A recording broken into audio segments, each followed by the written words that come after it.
नमस्कार साथियों, स्वागत है आपका मेरे इस YouTube चैनल पर। गांधी जी से लेकर भगत सिंह, नेहरू पटेल से लेकर बोस, आजाद तक हमारे देश पर कुर्बान होने वालों की एक बेहद लंबी फेहरिस्त है। आजादी की उस लड़ाई में अपने अपने तरीकों से हर मजहब के सभी सेनानियों ने अमिट योगदान दिया। ब्रिटिश हुकूमत के विरुद्ध किसी ने खुला सीना तान कर लोगों की अगुवाई की, तो किसी ने नेपथ्य में हाथ से हाथ जोड़कर आम लोगों को एकजुट किया। कई गुमनाम बांकुरे उसी नींव में दफन हो गए जिस पर आजाद लोकतांत्रिक भारत की एक खूबसूरत इमारत खड़ी हुई। मकसद इन सब का एक ही था, देश को अंग्रेजों की गुलामी से मुक्त कराकर अपने नागरिकों को वो सारे अधिकार देना जो स्वतंत्रता, समानता और बंधुत्व पर आधारित समाज का निर्माण करने के लिए होने चाहिए। क्या लीडर, क्या वकील, छात्र, कवि, लेखक, पत्रकार, शिक्षक, किसान, मजदूर, फौजी, क्लर्क, गीतकार, संगीतकार, कलाकार, दुकानदार, चौकीदार, महिलाओं, बच्चों, सबने अपनी अपनी क्षमता के हिसाब से इस संघर्ष में भागीदारी की। लेकिन ऐसा भी नहीं है कि उस वक्त पूरा देश ही इस आंदोलन में कूद पड़ा था। तब भी कई नौकरी पेशा लोग थे जिन्होंने इस आंदोलन को लेकर उदासीनता बनाए रखी। कई ऐसे तबके थे जो ब्रिटिश सत्ता के करीब दिखने में अपनी शान समझते थे। कुछ लोग हुकूमत से इनाम, इकराम, रियासत, उपाधियां और विशेषाधिकार के लालच में रेंगने लगते थे। इस लिहाज से भारतीय समाज की मानसिकता में आज भी बहुत बदलाव नहीं आया है। फूट डालो राज करो की नीति आज भी उतनी ही कारगर दिखती है। संसाधनों पर कब्जा कर सत्ता बनाए रखने की रणनीति ने देश में शासक और शासित के बीच बंटवारे की बड़ी लकीर खींच दी है। ऐसा लगता है जैसे हम अपने इर्द गिर्द 21वीं सदी के पहले चौथाई में 19वीं सदी की फिल्म देख रहे हैं। वही खीसे निपोड़ते सत्ता के मुखबिर, वही सिर ताने सत्याग्रही, वही हालात से उदासीन किस्मत के मारे हुकूमत के खिदमतगार, वही मजहबी उन्माद में डूबे लोग, वही सत्ता का कानून, वही अदालतें, वही जेल। ना जाने हम गांधी के रामराज्य की ओर बढ़ रहे हैं या गोडसे के, पता नहीं। सामाजिक, राजनीतिक, आर्थिक, धार्मिक और सांस्कृतिक पतन के बावजूद सूचना क्रांति इस दौर की सबसे बड़ी उपलब्धि है। ये एक ऐसी दोधारी तलवार है जिसका लाभ स्वाभाविक तौर पर सत्ता को मिलता रहा है, लेकिन इससे उसकी खामियां भी उजागर होती रहती हैं।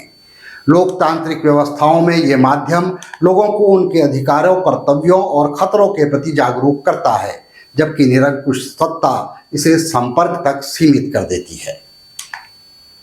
मीडिया पर सत्ता का चाहे अनचाहे नियंत्रण तो हर दौर में रहा है। आज़ादी के आंदोलन में भी कई स्थानीय पत्र पत्रिकाएं, पैम्फलेट, पोस्टर, नुक्कड़ नाटक और दीवारों पर लिखाई जैसी गतिविधियां आज के दौर की सोशल मीडिया वॉल, ब्लॉग और वीडियो चैनल के ही पुरातन रूप थे। उस दौर में भी ब्रिटिश हुकूमत ने कई लोगों को आज़ादी से जुड़े प्रतिबंधित साहित्य रखने के जुर्म में जेलों में ठूंसा था। आज की तरह कई लोग तब भी नहीं झुके थे। बहरहाल उस दौर में पाश्चात्य से आ रही स्वतंत्रता और नागरिक अधिकारों की खुशबू ने हम भारतीयों को भी गुलामी के विरुद्ध एक लंबी लड़ाई लड़ने के लिए प्रेरित किया। इस लड़ाई में राजनीतिक, सामाजिक, आर्थिक, धार्मिक, साहित्यिक और सांस्कृतिक हर पहलू का समावेश था। अंग्रेजों और उनके पिट्ठुओं के अत्याचारों से आजिज आ चुके इस विशाल भूभाग के लोगों के पास हौसला तो था, लेकिन साधन नहीं थे जिनके दम पर ब्रिटिश हुकूमत को सीधे चुनौती दी जा सकती। लोग विचार से लेकर व्यवहार तक हर क्षेत्र में बटे हुए थे। जो लोग सशस्त्र विरोध के पक्षधर थे वो तमाम दबावों के बीच अपने तरीके से जुटे रहे और देश के लिए बलिदान तक दे गए। लेकिन एक विशाल आबादी वैचारिक और शारीरिक तौर पर उनसे नहीं जुड़ पाई। निराशा के ऐसे दौर में अहिंसा और सत्याग्रह की रोशनी लेकर गांधी जी ने लोगों को एकजुट किया और आंदोलन में एक नई जान फूंक दी। डूबते को तिनके का सहारा चाहिए था, लेकिन मिल गई लाठी जो किसी पर उठानी नहीं थी, बल्कि उसके सहारे तो पूरे देश को सत्य और अहिंसा का नया प्रयोग करना था। ये महज संयोग है या नियति का कोई प्रयोग कि उस वक्त भी एक निडर गांधी सत्ता की आंख में आंख डालकर उसे चुनौती दे रहा था, और आज भी गांधी का विचार ही मौजूदा सत्ता की आंख की किरकिरी बना हुआ है। क्या आजादी के अमृत काल में फिर एक बार सत्य और असत्य के बीच मंथन चल रहा है? क्या इस बार भी गांधी के विचार मौजूदा समाज रूपी समुद्र से निकल रहे हलाहल को निष्प्रभावी कर सबको लोकतंत्र का अमृत बांट पाएंगे? क्या काले अंग्रेजों की सरकारी हिंसा के आगे गांधी के सिद्धांतों का जादू चल पाएगा? क्या भगत सिंह, सुखदेव, राजगुरु, बोस, आजाद, अशफाक जैसे क्रांतिकारियों को पूजने की औपचारिकता निभाने वाला समाज उनकी कुर्बानियों की बदौलत मिले संविधान, लोकतंत्र, आजादी और स्वाभिमान की रक्षा के लिए संघर्ष करने को भी तैयार है? क्या क्षेत्रीयता, धार्मिकता, भाषा जैसे अवरोधों को भेद कर जनता फिर गांधी के पीछे लामबंद होगी? क्या तिनका तिनका जुड़कर वो रस्सी तैयार हो पाएगी जिससे महान देश की जनता मझधार से लोकतंत्र को सुरक्षित बाहर निकाल सके?